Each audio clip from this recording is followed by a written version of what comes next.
大家好，我是 Jason， 这里是 High Weapon。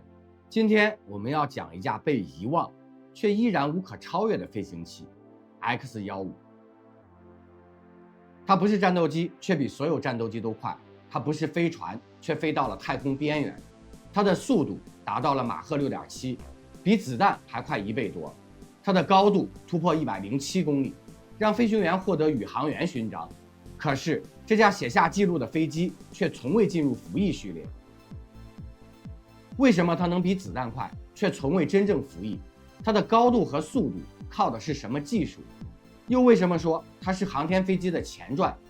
今天我们就来完全拆解 X-15， 人类历史上最疯狂的速度实验。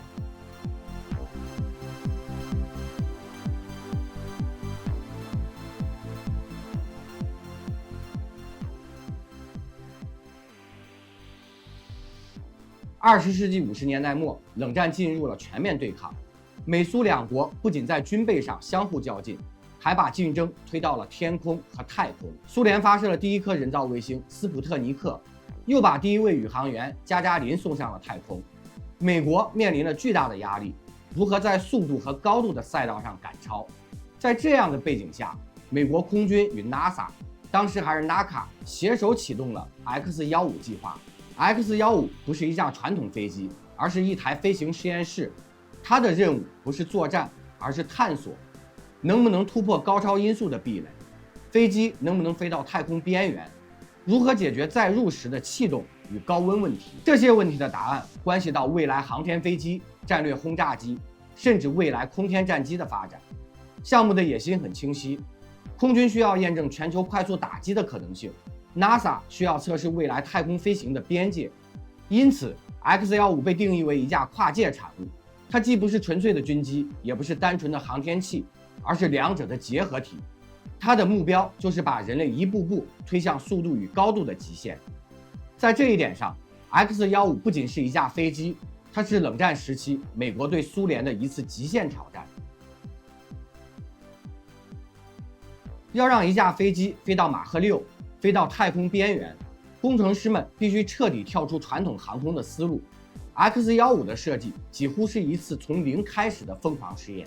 首先是动力 ，X-15搭载的 XLR-99 液体火箭发动机是当时最强大的航空动力，它能够提供57000磅约25万牛顿的推力，而且推力可调节。这意味着飞行员可以根据任务需要，在爬升、巡航和载入时灵活控制动力输出。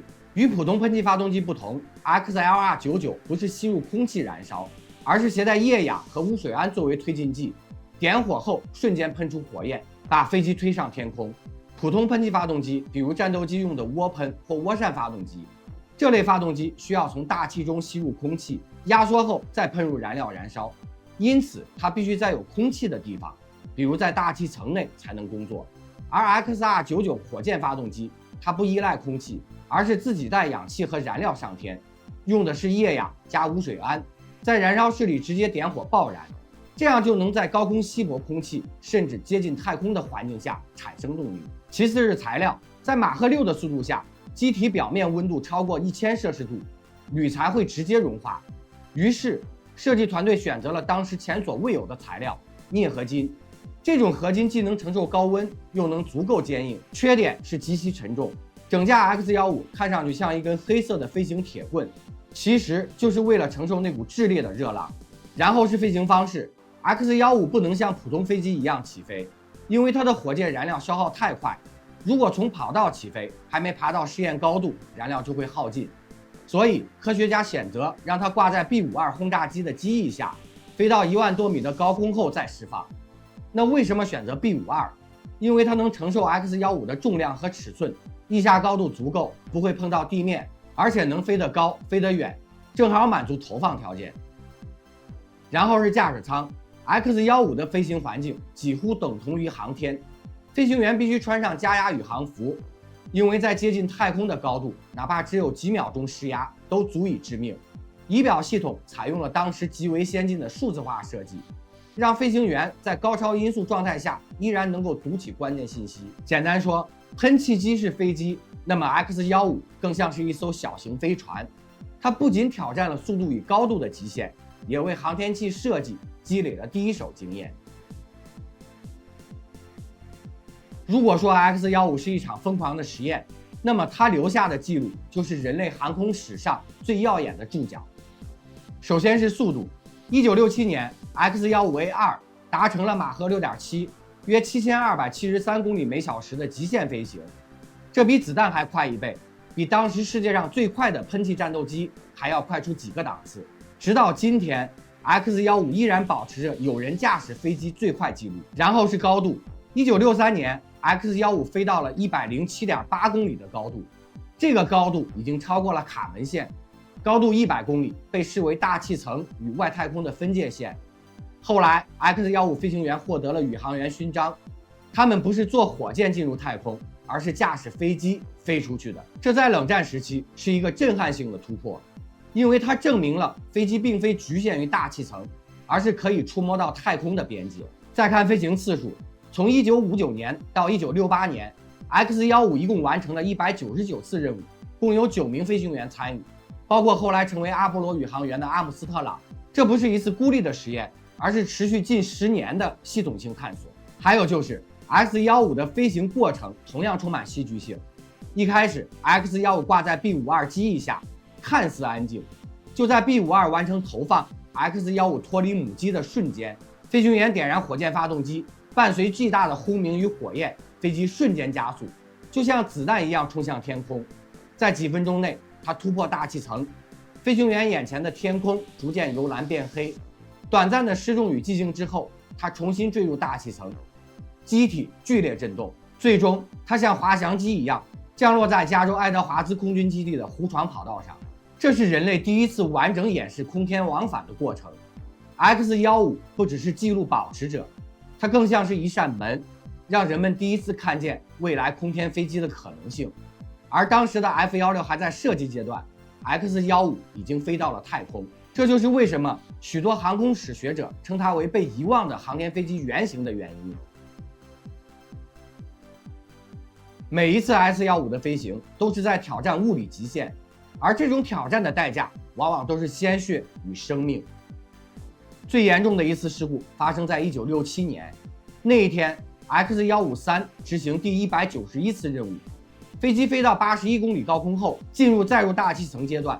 由于姿态控制失控， X-15开始剧烈翻滚，不到1分钟，解体成无数碎片，坠落在莫哈维沙漠，飞行员当场遇难，成为唯一一位在 X-15项目中殉职的飞行员。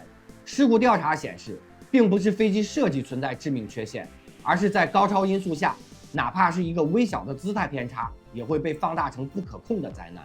这就是 X-15的残酷现实。它没有自动化飞控，也没有现代的电脑辅助，飞行员必须用人手去控制一架接近飞船的火箭飞机。这就像是用双手抓住一头狂暴的野兽，只要稍有迟疑，就会被瞬间吞食。除了致命事故之外， X-15飞行员们还经常面对各种风险。在马赫5以上，机体表面温度让金属泛红；在100公里高空，驾驶舱外就是致命的真空。进入载入大气层阶段时，飞机剧烈抖动，飞行员几乎无法看清仪表。降落时，它像滑翔机一样没有动力，错过跑道就是坠机。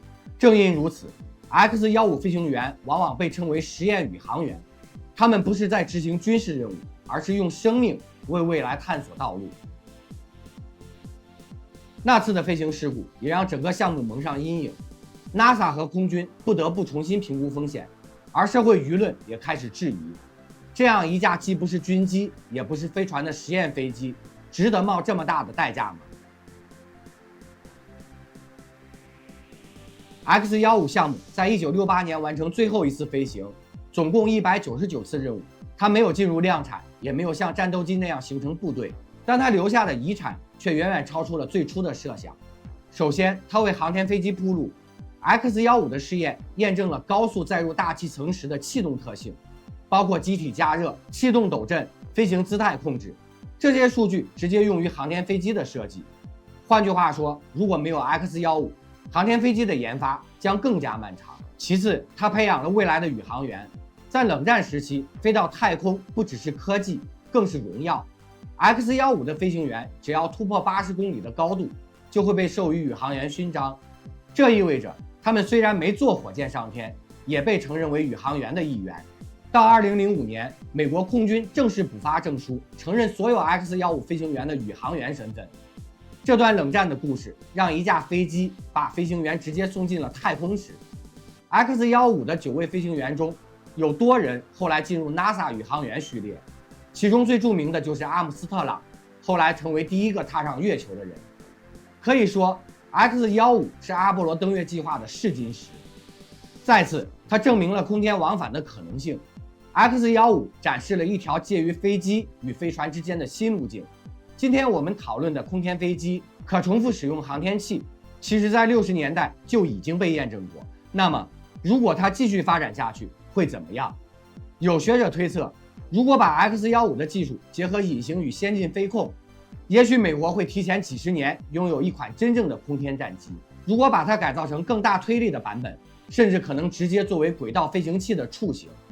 当然，历史没有给它机会。随着阿波罗登月成功，航天飞机立项 ，X-15的角色完成，最终被束之高阁。但它留下的启示依然深远。有时候，一架看似失败的飞机，却在技术与人才上孕育出整个时代的跨越。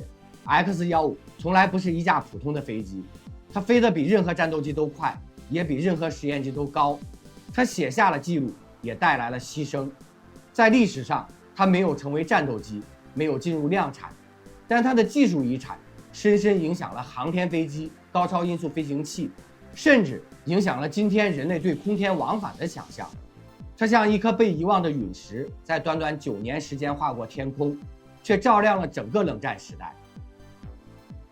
那么问题来了，如果当年 X-15真的量产，你觉得它会改变航空史的格局吗？欢迎在评论区留下你的看法。我是 Jason， 这里是 High Weapon。如果你喜欢这样的军事解析，别忘了点赞、订阅并开启小铃铛。